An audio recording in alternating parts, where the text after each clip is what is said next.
Hey, what's up guys, it's Oakley, and a ton of information has come out, a lot of news articles and videos coming out talking about the Tomb Kings campaign. I did want to go through some screen grabs I got from various videos, and then a little bit of gameplay that I have queued up. So the first couple ones, screen grabs that I got, are just going to be of the Legendary Lords.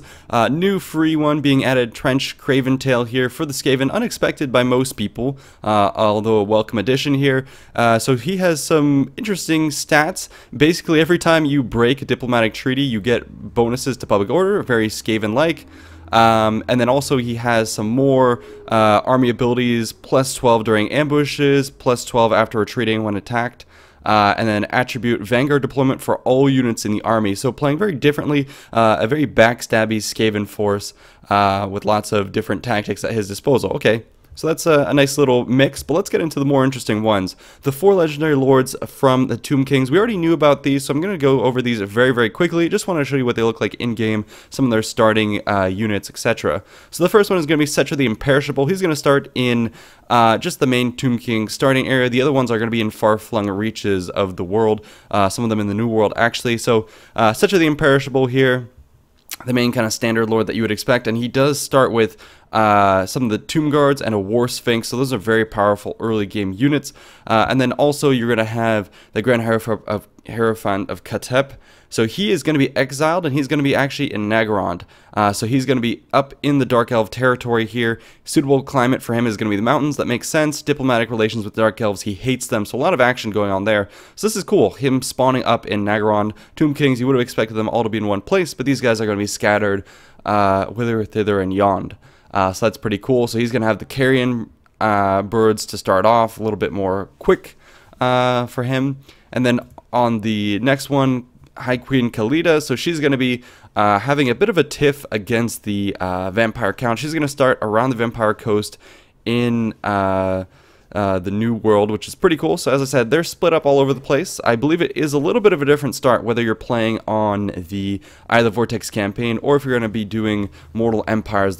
The start positions are going to be a little bit different, but nonetheless, nice little variety as well. So she's going to have diplomatic relations that are beneficial for the Tomb Kings. She has the ability to have poison for her whole army, so pretty cool stuff. So yeah, that's her. And she's going to start with 2 of the very mobile Tomb Knights.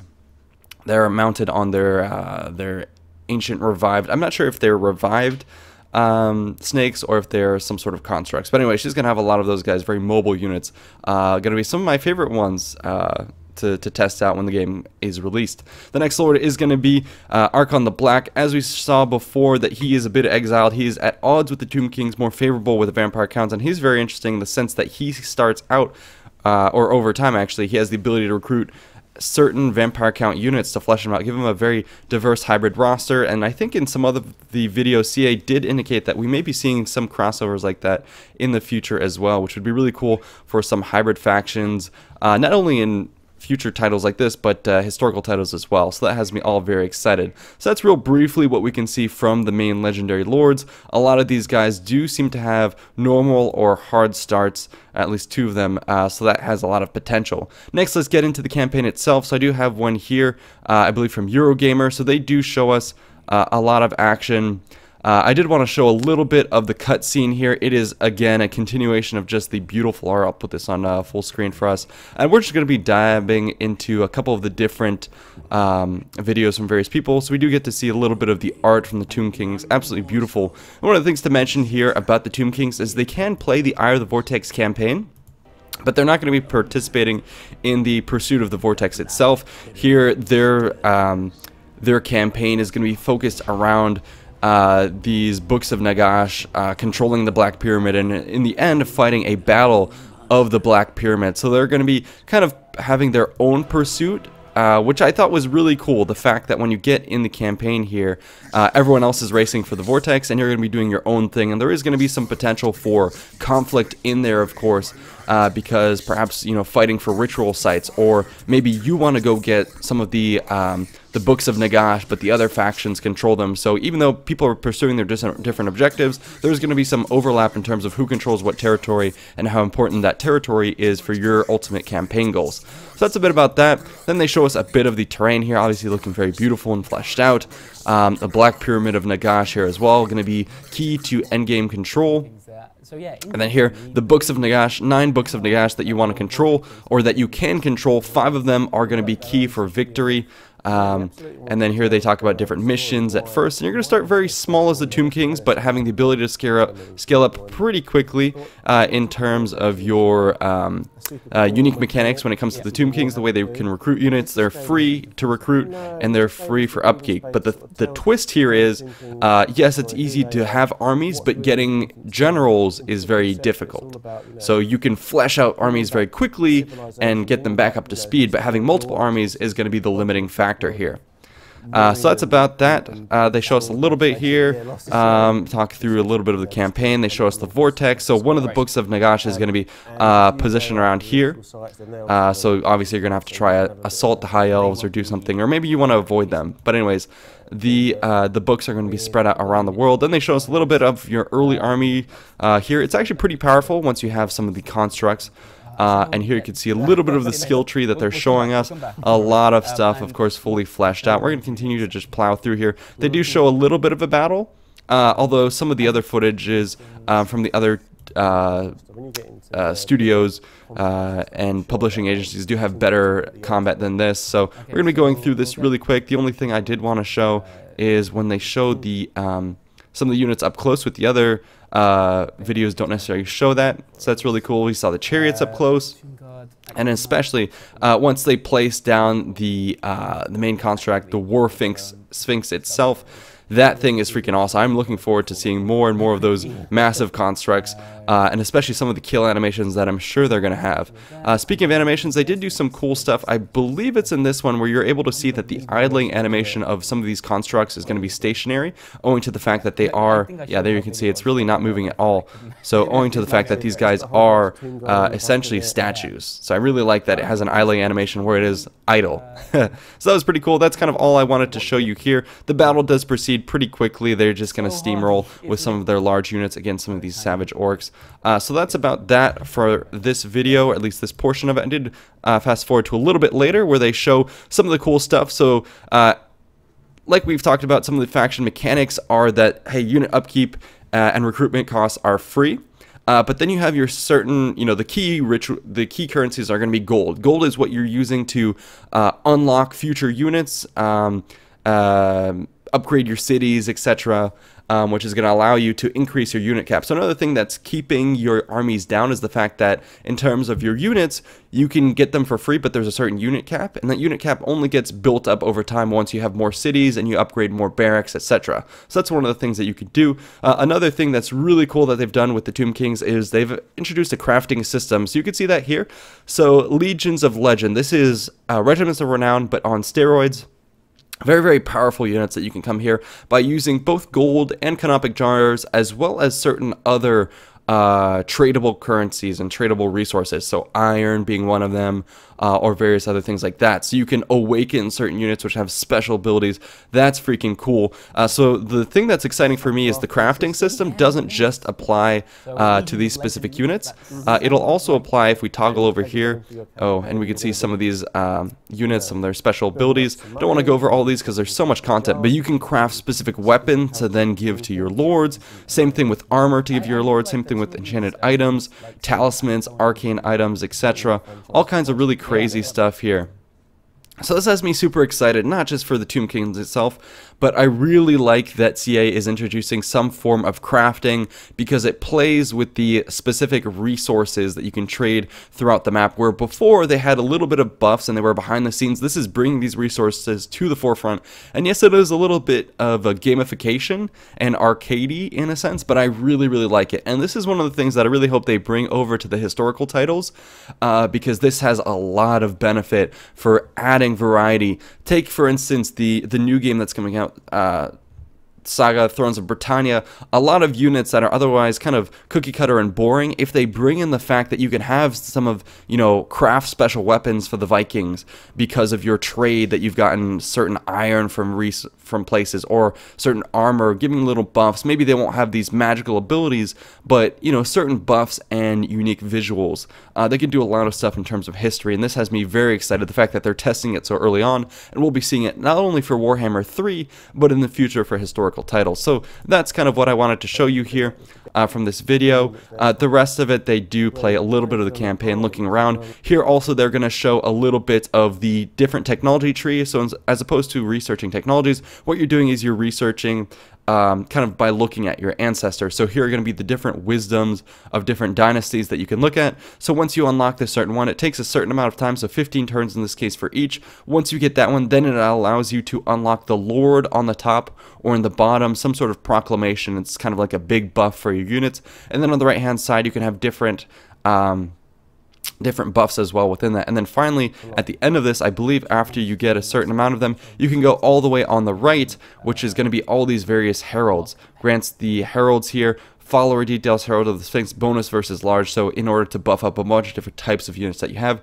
And then once you get these, you can get heralds empowered.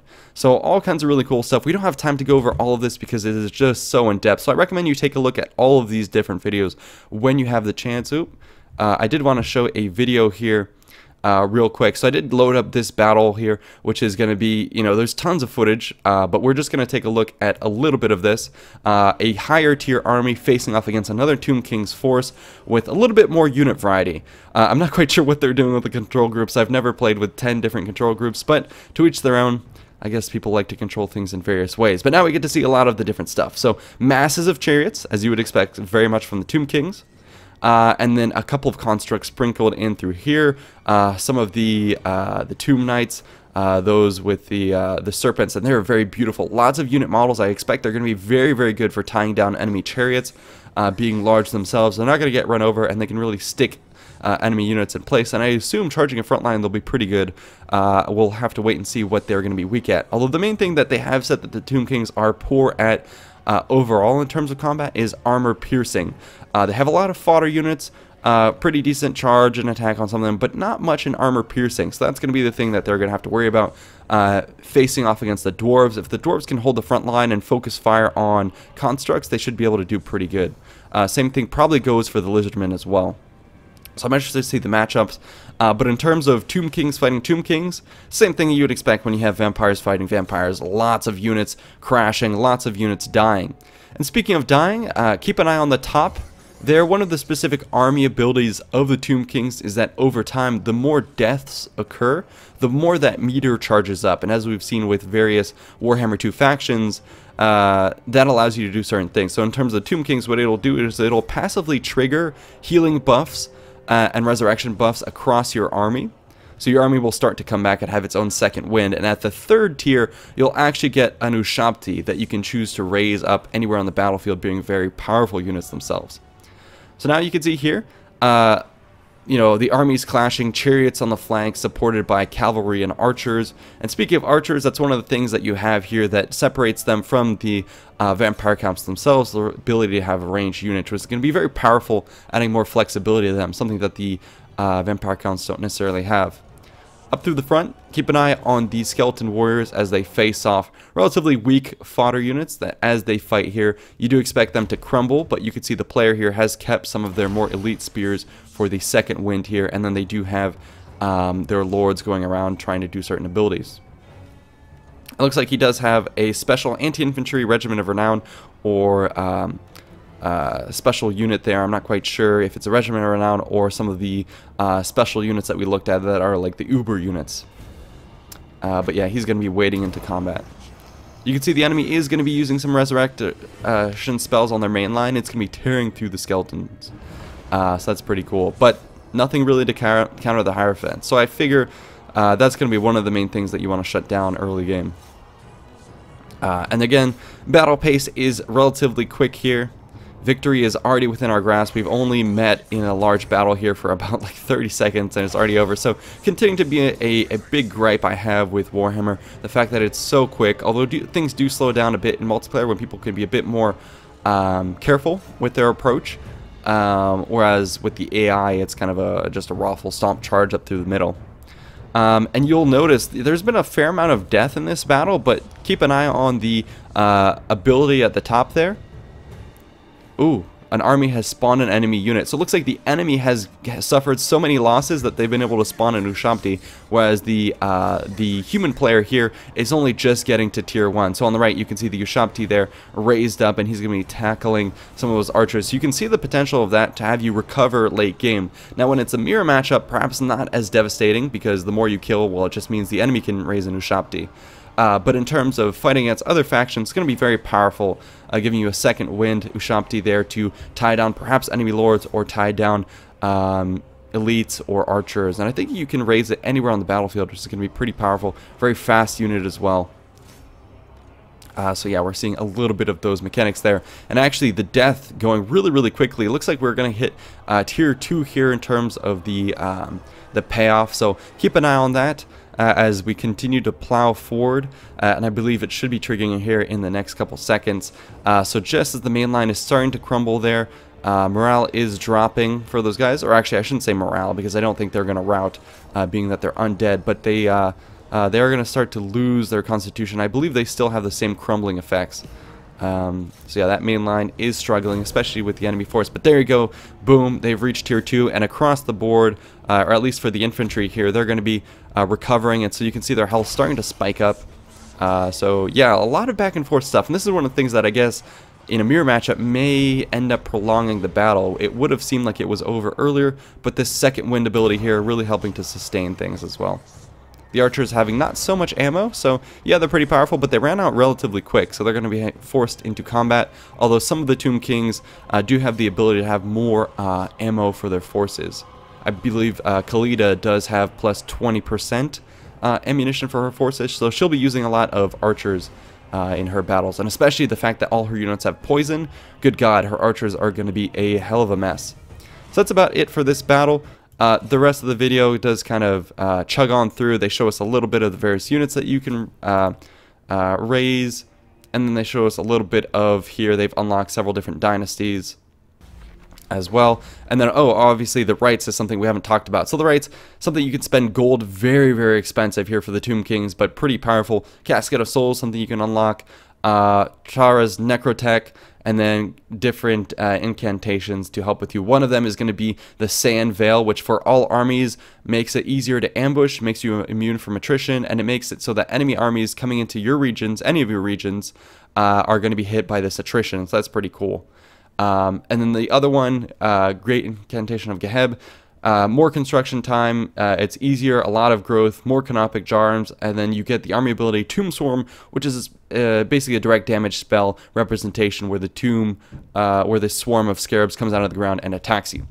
So we're going to end this video here real soon. I did want to show you another battle real quick. This is going to be a quest battle where essentially you're holding out against the vampire counts over time, and there's going to be successive waves here trying to hold out. So this is going to be a very elite army, so giving you a sense of what that kind of looks like. Some Ushabti in here. Not many constructs, but a lot of vetted up infantry to be pretty good. And then the Tomb Knights there being very, very powerful, obviously when vetted up. So essentially, lots of swarms coming in, not too much zooming in. I noticed in this battle a lot of it going to be from the overhead as they try and survive, because there's going to be a lot of successive waves to try and hold out on. You'll notice as well that this army doesn't seem to have spears, so it's going to be taking those charges pretty decently, actually, surprisingly. I guess it's the fact that they have Ushabti to buff that, as well as the fact that they have some other knights, etc. Oh, actually, that's because it's knight charging against knight. I thought there was infantry in there. So yeah, that's going to be the main way that you have to try and, I guess, rebuff cavalry charges, which makes me think, in general, if these guys don't have armor piercing, they're going to be pretty susceptible to some of the Bretonnian knights who can charge and knock them about, and then if they have enough armor, they should be able to withstand the counterattack. So we'll see how they match up against Bretonnia, especially with some of the crusading guys coming in. But yeah, anyways, we'll fast forward through this. Not too much interesting happens besides the fact that, okay, they rebuff the first wave, and then the second wave is going to be this huge army of shambling zombies. So we'll see how they take that out. Yeah, zombies on both sides. A mass of units coming up through the center. Pretty funny stuff. That's where I would sick some of the Tomb Knights, and yeah, reform the line for sure and try and hold that back. And this is where you want to get your Vortex spells, whatever you have, cast it in there, and definitely get your, get the Tomb Knights and everything ready for the charge. So yeah, we'll keep an eye on this for a little bit longer. But anyways, from what I've seen so far, there he goes. Here comes the Vortex right into the mass of the zombies. So the lore for the Tomb King is looking very fun as well. The unique campaign mechanics going to be very awesome. So all in all, I'm very excited for the Tomb Kings. It is a very enterprising piece of DLC in the sense that, yeah, a lot of unique mechanics, stuff that they're testing out, very ballsy. Crafting mechanics, getting rid of recruitment costs and upkeep costs, really awesome stuff. And like I said, every time they do this, it does hold potential for adding some variety in the future to historical titles. And God knows we could use it, because stuff like Thrones of Britannia, which has otherwise, you know, a lot of just bland units fighting bland units, they really need to start to dial up the unique mechanics and unique abilities and stuff like that. So they're doing their lessons learned in Warhammer, and I'm sure it'll pay dividends. Anyways, that's it for this battle. Hope you guys enjoyed, or that's it for this news overview. Definitely check out all these videos for the commentary yourself. There's a ton of stuff coming up online, but that's it for my recap. Hope you guys enjoyed. Stay tuned for more, and obviously all credit goes to these various news organizations who have posted these videos. Also, check out the second channel where I'm posting more gameplay. I'm going to start to transition more and more gameplay over to the second channel, Invicta Gaming, as well as some of this news content in the future. So this channel, the main channel, is going to become more history focused. So that's it. See you in the next one. Peace out.